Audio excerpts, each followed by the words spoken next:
हो रही है, यहाँ पर कोई रोक लगाने वाला नहीं, जैसा कि रजनीश बता रहे हैं। अगली खबर का जिक्र करेंगे। गुना पहुंचे प्रदेश के पंचायत मंत्री महेंद्र सिंह सिसोदिया का विवादास्पद बयान सामने आया है। मंत्री सिसोदिया ने कहा है कि मुस्लिम लोग 2-3 शादियां करते हैं और 10 बच्चे पैदा करते हैं, लिहाजा जनसंख्या नियंत्रण कानून जरूरी है। वहीं राहुल गांधी के ट्वीट पर पलटवार करते हुए उन्होंने कहा कि सिंधिया खानदान ने बुराई का हमेशा डटकर मुकाबला किया। कमलनाथ, अर्जुन सिंह, डीपी मिश्रा को मुंहतोड़ जवाब दिया।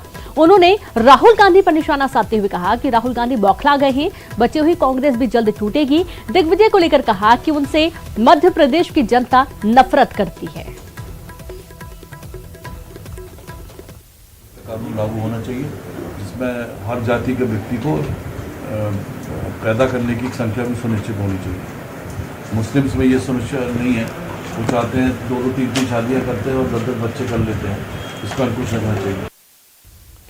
तो छत्तीसगढ़ में बीजेपी की मैराथन बैठक दूसरे दिन भी जारी रही है, जिसमें मिशन 2023 पर मंथन हुआ। प्रदेश प्रभारी डी पुरंदेश्वरी ने कहा कि 2023 में बीजेपी विकास के मुद्दे पर चुनाव लड़ेगी, लेकिन उन्होंने बीजेपी की तरफ से मुख्यमंत्री का उम्मीदवार बाद में तय करने की बात कही। और साथ ही उन्होंने कहा कि कांग्रेस की सरकार बेरोजगारी भत्ता नहीं दे रही, प्रदेश में खाद की कमी को पूरा नहीं कर पा रही, प्रदेश के युवाओं को नौकरी नहीं मिल पा रही, धर्मांतरण के नाम पर आदिवासियों की संस्कृति के साथ खिलवाड़ किया जा रहा है।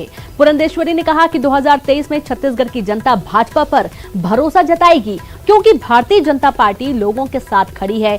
मीडिया के सवालों का जवाब देते हुए पुरंदेश्वरी ने कहा कि 2023 का पार्टी विकास के मुद्दे पर लड़ेगी। चुनाव में पार्टी का चेहरा कौन होगा, इस सवाल पर उन्होंने कहा कि इस पर पार्टी बैठकर तय करेगी।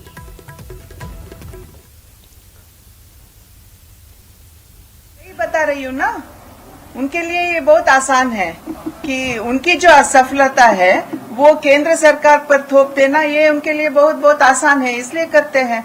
पर हम इसलिए उनसे मांग रहे हैं कि एक व्हाइट पेपर दो कि आपने कितने खाद की मांग की हो केंद्र सरकार के, you will have to give us a white paper on that. ये केवल धर्मांतरण की बात नहीं है, ये एक धर्म से छोड़ के दूसरे धर्म लेने वाली बात नहीं है, बल्कि ये ट्राइबल की जो कल्चर है, ट्राइबल की जो लिविंग वेज है, उन पे दुराक्रमण है। They are affecting the culture of the tribal people. 2023 में जो इलेक्शन होने वाली है, जरूर लोग भारतीय जनता पार्टी को छत्तीसगढ़ में भी बहुमत देंगे और अपना आशीर्वाद हमको देंगे। हम बस डेवलपमेंट के मुद्दे लेके लोगों के पास जाएंगे। Development is going to be our face, development is going to be the issue, and जिसको यहाँ बनाना है, we have a process in the party, party तय करेगी। तो सुना आपने डी पुरंदेश्वरी, जो कि लगातार मैराथन बैठक ले रही हैं। और आपको ये मालूम होगा कि जब से छत्तीसगढ़ में कांग्रेस की सरकार बनी, उसके बाद से ज्यादातर डी पुरंदेश्वरी का दौरा भी हो रहा है। जो प्रभारी उनसे बातचीत भी वे लगातार करती रही हैं। और 2023 का जो मुख्य फोकस है, उसमें क्या क्या मुद्दे लेकर पार्टी इस बार जनता के बीच में जाएगी, क्योंकि अभी से तैयारी बीजेपी ने शुरू कर दी है। जिस तरीके से प्रचंड जनादेश की सरकार बनी कांग्रेस की, उसके बाद से बीजेपी को कहीं ना कहीं झटका लगा है। और यही कारण है कि लगातार छत्तीसगढ़ के दौरे पर जो बड़े प्रभारी हैं वो पहुंच रहे हैं। डी पुरंदेश्वरी को देखा जा रहा है कि वो छत्तीसगढ़ का दौरा कर रही हैं, लोगों से बातचीत करने की कोशिश में रहती हैं और ज्यादा से ज्यादा लोगों को जनता के बीच में जाकर अपनी बात रखने के लिए भी आदेश दिए जा रहे हैं। 2023 पर मंथन हुआ, मिशन 2023, ये मिशन मानकर रखा गया। 2023 में जो अब चुनाव होंगे, अब विधानसभा चुनाव की तैयारी बीजेपी ने अभी से शुरू कर दी है। 2021 चल रहा है, 2 साल में जनता के बीच में किस तरीके से पहुंचेगी पार्टी और क्या क्या वो मुद्दे होंगे जिसको लेकर प्रमुखता से जमीनी स्तर पर जाएगी, ये तमाम ऐसे बिंदु हैं जिसको लेकर मंथन पार्टी कर रही है। तो जब उनसे ये भी पूछा गया कि आखिरकार 2023 में चेहरा कौन होगा, सीएम का चेहरा कौन होगा, तो इस पर उनका ये कहना है कि ये पार्टी बैठकर तय करेगी कि आखिरकार किसे सीएम पद का उम्मीदवार बनाना है। अब कई जगहों पर चुनाव बीजेपी ने लड़ा, वहां पर पहले चेहरा साफ नहीं किया गया है कि आखिरकार कौन मुख्यमंत्री होगा। और हो सकता है कि इस बार छत्तीसगढ़ में जब बीजेपी चुनाव लड़ेगी तो कुछ क्लियर नहीं होगा कि कौन सीएम पद का उम्मीदवार होने वाला है। तो बीजेपी की मैराथन बैठक लगातार चल रही है और ज्यादा जानकारी के साथ रायपुर से संवाददाता अवधेश मिश्रा जुड़े। अवधेश, बीजेपी ने मिशन मानकर रख लिया है। 2023 मिशन में जुटी हुई है बीजेपी और देखा जा रहा है कि डी पुरंदेश्वरी लगातार छत्तीसगढ़ के दौरे पर है, प्रभारियों से बातचीत कर रही हैं, जनता पर पकड़ बनाने के लिए क्या कुछ तैयारियां बीजेपी की देखने को मिल रही हैं?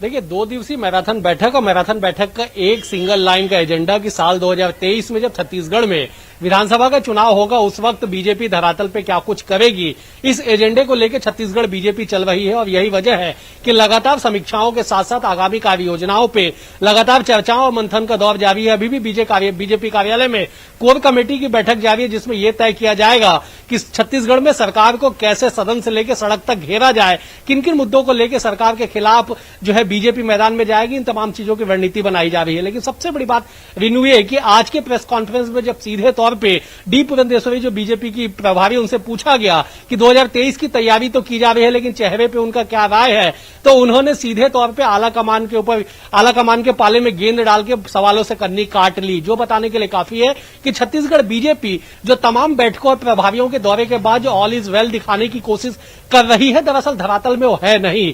कल की महत्वपूर्ण बैठक में सवेरे से लेकर देर रात तक रमन सिंह और धर्मलाल कौशिक का नदारद रहना अपने आप में राजनीतिक गलियारे में चर्चाओं का विषय बना हुआ है। और आज जब रमन सिंह के चेहरे पे छत्तीसगढ़ बीजेपी 2018, 2013 और 2008 का चुनाव लड़ चुकी है और ऐसे में 2008 में मुकी खाने के बाद जब चेहरा कौन होगा, इस सवाल पे कन्नी काट लेना बताने के लिए काफी है कि बीजेपी संगठन के भीतर अभी भी बहुत सारा एक्सरसाइज करने की आवश्यकता है। और यही वजह है कि लगातार प्रभारियों का जो दौरा है वो छत्तीसगढ़ में जारी है और हर मोर्चे प्रकोष्ठ की बात कर ली जाए, हर वर्गों की बात कर ली जाए, सबके साथ लगातार जो बैठकों का दौर है वो लगातार जारी है। जी बिल्कुल, बहुत शुक्रिया आपका अवधेश, तमाम जानकारी विस्तार से देने के लिए।